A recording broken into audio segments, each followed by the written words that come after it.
La parole de Dieu est un trésor inestimable. Ne laisse pas ta Bible fermée. Oh non, non. Lis-la, médite-la, nourris-toi. Lis-la, médite-la, nourris-toi. Bonjour. L'évangile de Jean nous rapporte ce récit d'une grande portée théologique et symbolique pour notre foi chrétienne qui se trouve en Jean chapitre 6, les versets 14 à 21. C'était donc après la multiplication des pains.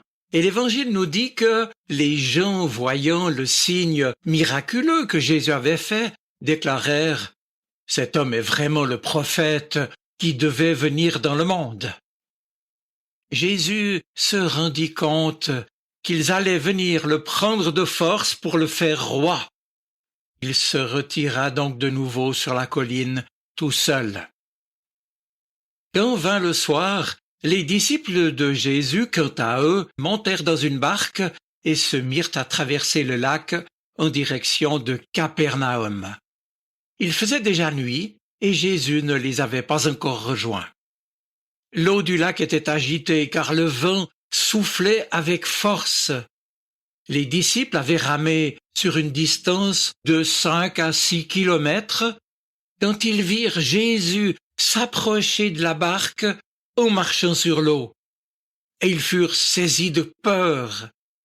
Mais Jésus leur dit « C'est moi, n'ayez pas peur. » Les disciples voulaient le prendre dans la barque, mais aussitôt la barque toucha terre à l'endroit où il se rendait.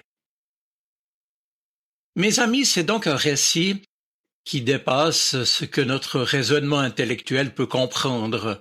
D'ailleurs, ce n'est pas à notre intellect qu'il s'adresse en priorité, car ce qu'il veut nous faire comprendre vise à affirmer une réalité spirituelle, une vérité théologique et spirituelle. D'ailleurs, il y a un certain nombre de textes bibliques de cet ordre-là qui sont manifestement à entendre précisément au sens spirituel et non pas au sens matériel. Par exemple, quand l'Évangile dit que Jésus est la lumière du monde, c'est évidemment pour nous dire que la personne du Fils de Dieu et que la foi en lui, très clairement, nous éclaire et nous guide. Bref, l'Évangile, ici aussi, nous parle avant tout du salut que Dieu nous offre aujourd'hui réellement. Alors, quelle bonne nouvelle nous apporte donc ce texte où Jésus marche sur l'eau? Eh bien, je vais y revenir. Pour l'heure, Jean nous raconte que les disciples de Jésus, l'ayant laissé à terre, se tenir devant Dieu et prier à l'écart, montèrent donc dans une barque, cherchant à traverser le lac de Tibériade, à traverser ce qu'on appelle aussi la mer de Galilée, en direction de Capernaum. Or, l'eau du lac était déchaînée, car le vent soufflait très fort. La mer était déchaînée. Des vagues trop grandes, des vents trop forts, des remous trop fatigants, une obscurité trop noire, trop déroutante. Ils sont en train d'affronter une tempête. Et nous aussi, mes amis, nous en connaissons, plus ou moins déchaînées et violentes, qui nous éprouvent et qui nous écrasent même parfois. Et alors, nous pouvons être désorientés, apeurés, angoissés, et il nous apparaît que parfois, le mal prend trop d'ampleur et semble même nous écraser. Alors, face à tout cela, ce récit de l'Évangile, que nous rapporte par ailleurs aussi Matthieu, c'est au chapitre 14, ce récit de l'Évangile nous propose des pistes intéressantes pour ne pas être submergés, pour reprendre courage et arriver à bon port. Il y a d'abord la barque des disciples, construction humaine faite d'intelligence, de compétences, de travail et de solidarité. Seulement, nous voyons les disciples ramer et ramer encore, et ça n'avance pas vraiment. Ils ne voient pas le bout de cette traversée dans la tempête, ils sont apeurés.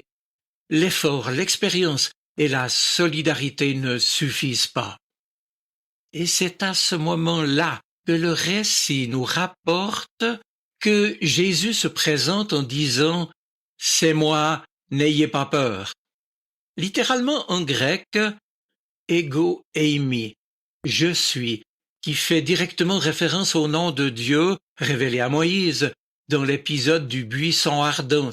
C'est en Exode 3 au verset 14. « Je suis qui je suis ». Et ce « je suis », souvent prononcé par Jésus, en particulier dans l'évangile de Jean, souligne que Jésus le Christ est bien l'Emmanuel, celui qui s'approche, Dieu avec nous. Et l'on comprend alors pourquoi les disciples le reconnaissent comme le Seigneur et l'appellent Fils de Dieu. Et à notre tour, chrétiens qui écoutons ce récit, nous comprenons que Dieu se rend présent à nous précisément quand nous ramons aussi dans nos ténèbres et dans les chaos de notre réalité humaine. Cette réalité spirituelle, donc, décrite par le texte, dépasse toute compréhension matérielle de ce monde.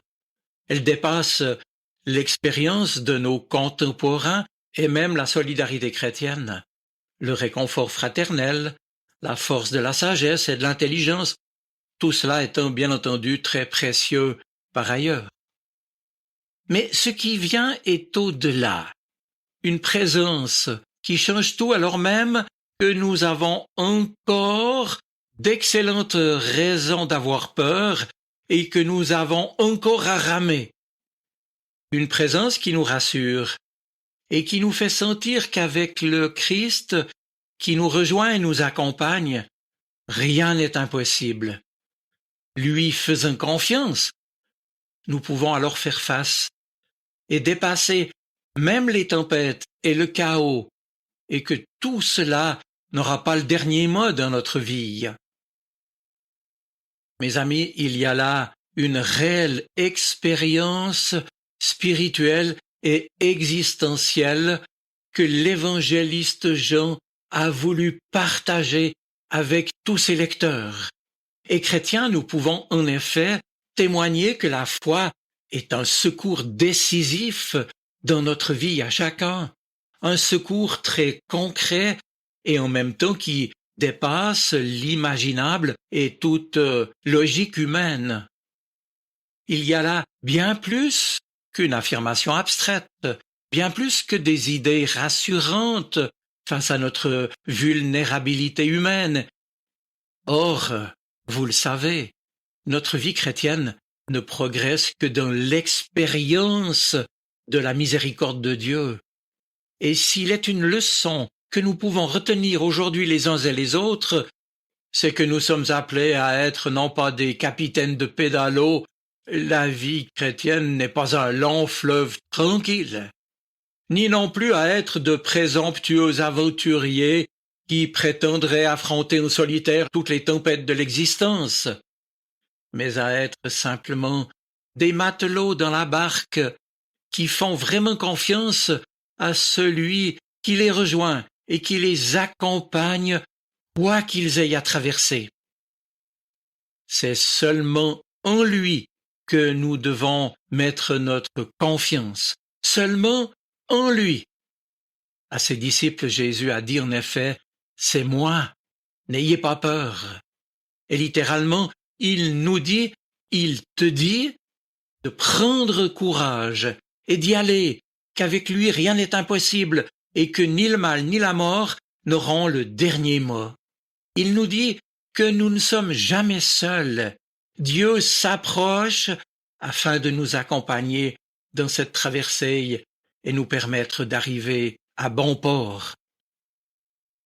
Mes amis, ma prière pour vous, où que vous soyez, et quoi que vous ayez à traverser, c'est de demander au Seigneur de vous permettre de reconnaître sa présence au cœur de nos vies, parfois malmenées, c'est vrai, et ainsi de réaliser, comme les disciples, que dans son amour pour nous, rien ne lui est impossible.